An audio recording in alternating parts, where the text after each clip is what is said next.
As a young policeman, you make a lot of mistakes, and I've got so many of these stories, and as you get older, you still make mistakes, just not as frequently. But a couple of the funny ones, or one that stands out to me is I was working with Tom Garvin, 7851 in Wilshire, worked mid-PMs, and night watch. Anyway, we get an unknown trouble call, and it was up around La Brea, just south of Wilshire. And it was one of these duplexes, and they had an upper balcony, and these are the things you used to see in the old film noir movies, like Philip Marlowe, Humphrey Bogart, Sweetheart. And unknown trouble, we pull up, and there's some woman who's just 415, and she's on the balcony, and she has tons of these little plants, and they're in these little tiny, ceramic pots. And she starts throwing them at us. And I remember this very distinctly, is that the lawn kind of curved up, and it went up directly underneath the balcony, and Tom gets out, and he's an old timer. He'd had 17 years on it at the time. And he was real laconic. He just kind of took everything very slowly. I'm standing there with him. And this gal, this older woman, is just throwing these pots at us. She's cursing up a storm, throwing the pots at us.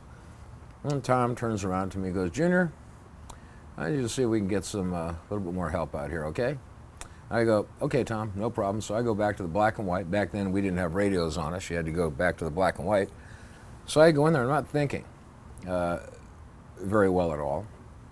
And I pick up the mic, and I go, 7851, we're requesting some help here. And I gave out the location. I was very, very calm about it, because I just, would give some help. Well, you don't do that. You never put out a help call on LAPD. Unless, it's a life or death situation. Well, I'm not thinking, and I toss the mic down on the seat, walk back to him, and I said, "Okay, I made the call." He goes, "Okay." And we're standing there, and she keeps on throwing these pots, and we're dodging him, and he's trying to negotiate and talk to her and so forth.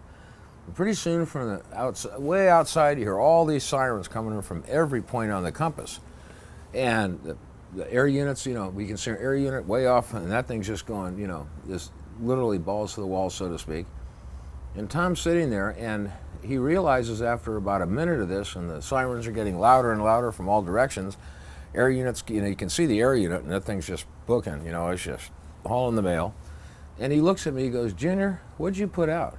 And I go, "I asked for some help." He goes, and he just starts swearing up a storm, runs over, jumps in, grabs, goes through the window. You always leave your windows down so you can get, into the car.